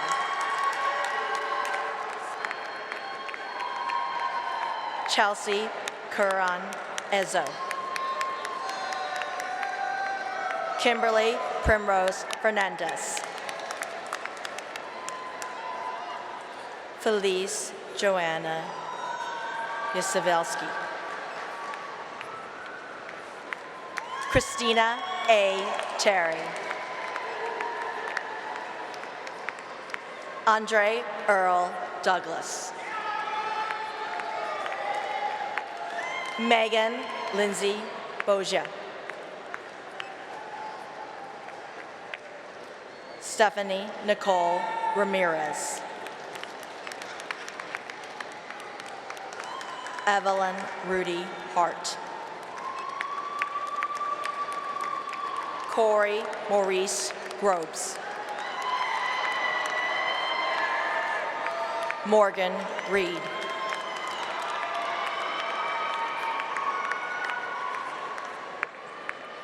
Diana Nashe Kane Oberlton,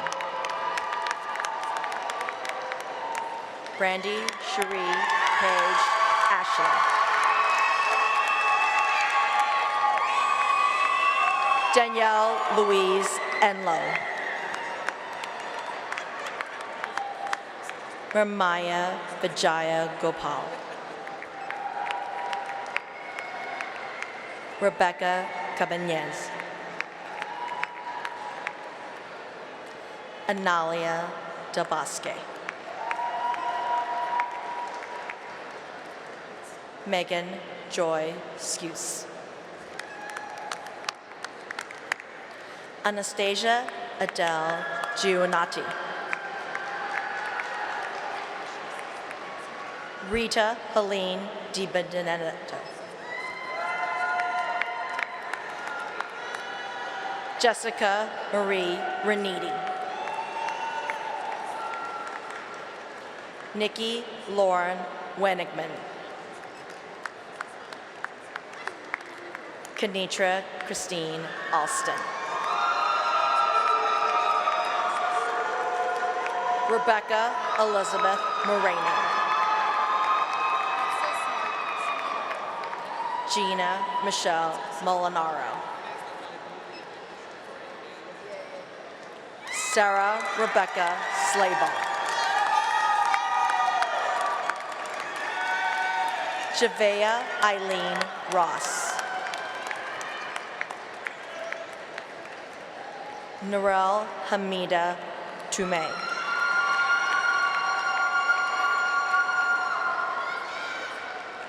Lauren Michelle Spring. Kelsey Little. Yu Shin Lee. Sarah Elizabeth Boggs. Li Nan Shin. Ge Shan Chi. Alexandra Bird.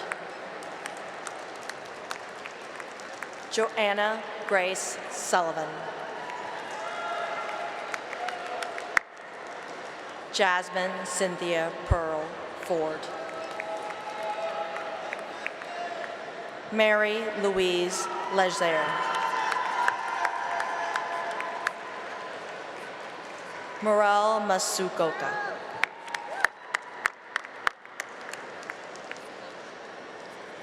Hiba Samir Ali. Dylan Cooper. Larry Ty.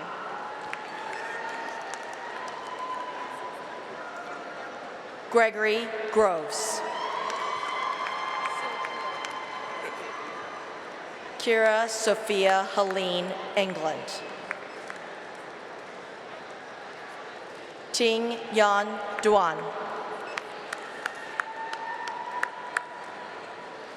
Natalie M. Chaplicki. Griffin Sakta Hogrokian. Anna Elizabeth Herman. Alicia Feliciano.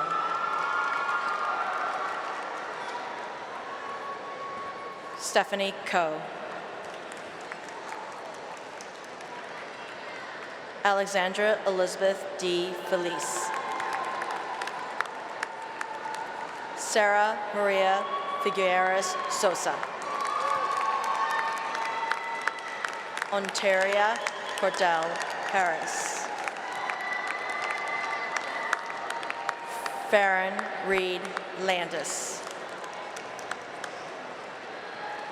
Nadine Isam Samara. Erica Edith Clark. Harrison Adams Hyland.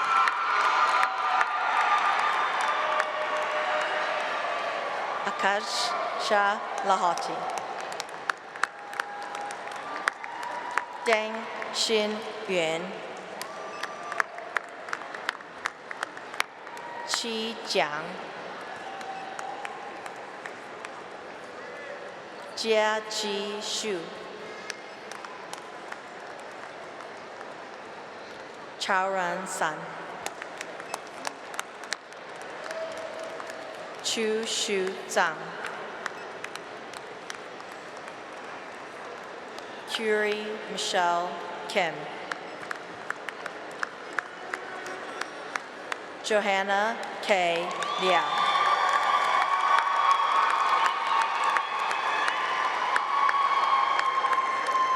Macy Marie Smith. Jacqueline Noel Howard.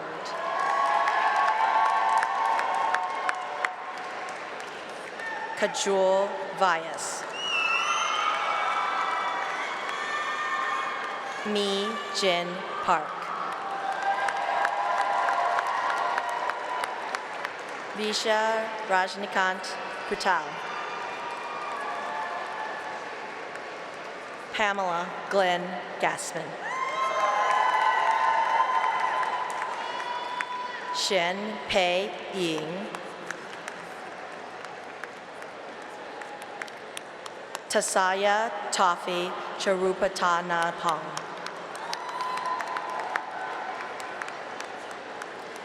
Giovanna Leticia Romero Cerubi. Ujjwala Maharajan. Sana Ghazi.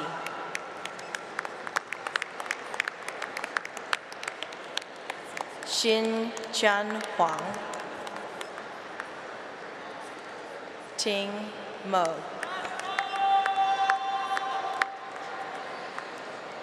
Xu Chun Yi.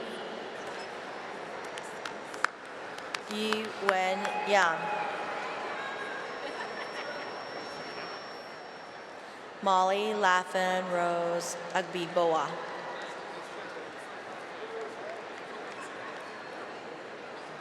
Ge Yang Ding. Shinin Zhao. Margaret Wang.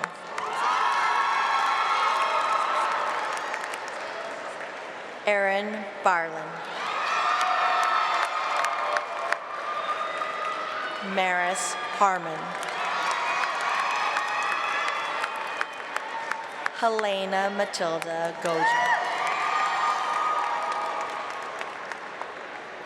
Maxwell Bicking. Hannah Matchett Gann. Michelle Laura Desjardins. Ashley Christina Bell. Sarah Ilea Goldman. Chelsea Elise Blanco.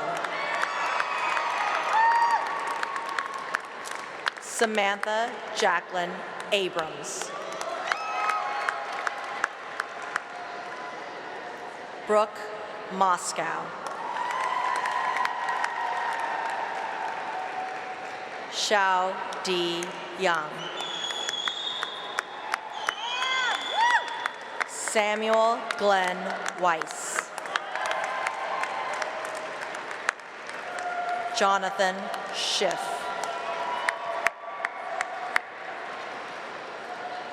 Jacob Timothy Bosch.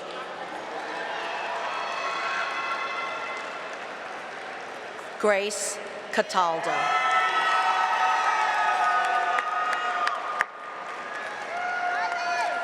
Riley Francis Del Pinto.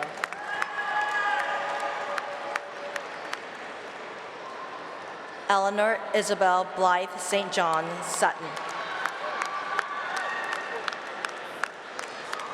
Tarini Arte. Daniel Center.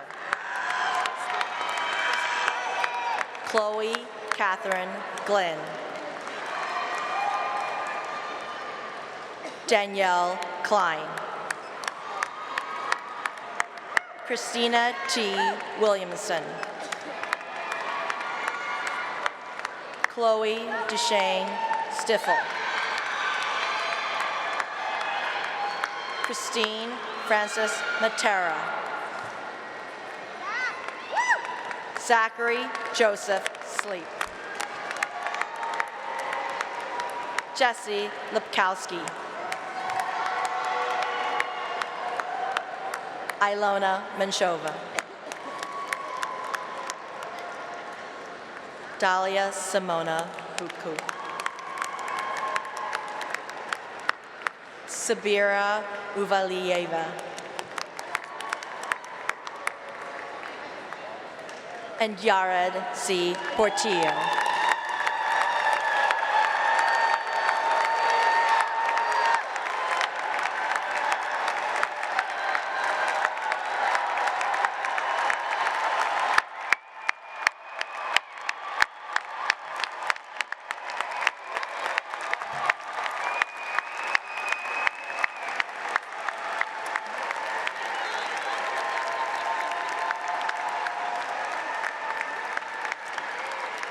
Will the master's graduates now rise? Please move the tassels from the right to the left.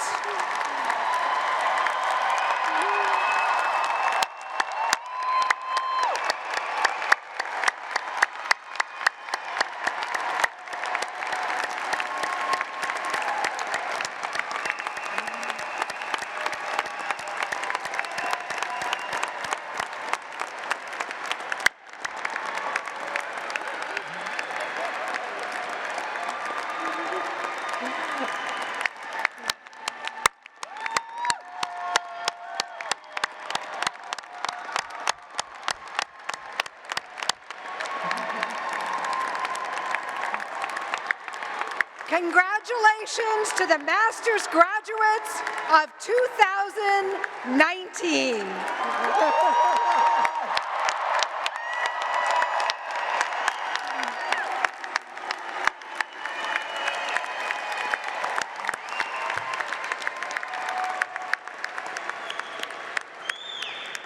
Please be seated.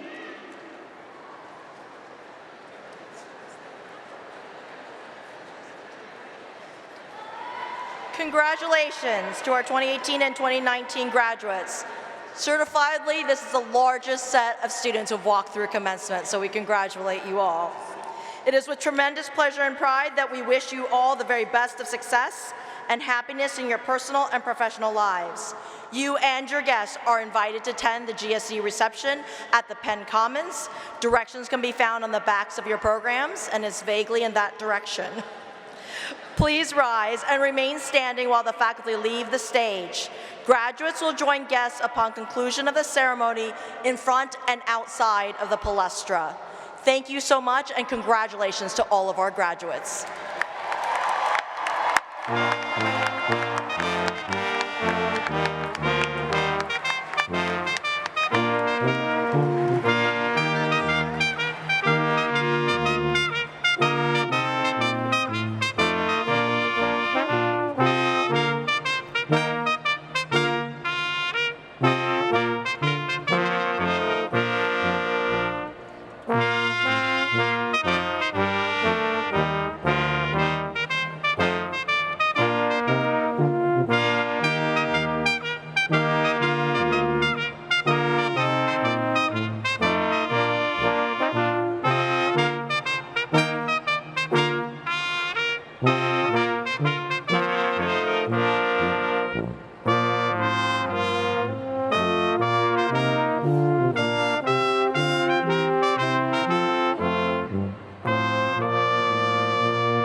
See, second time? Second time.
Thank you.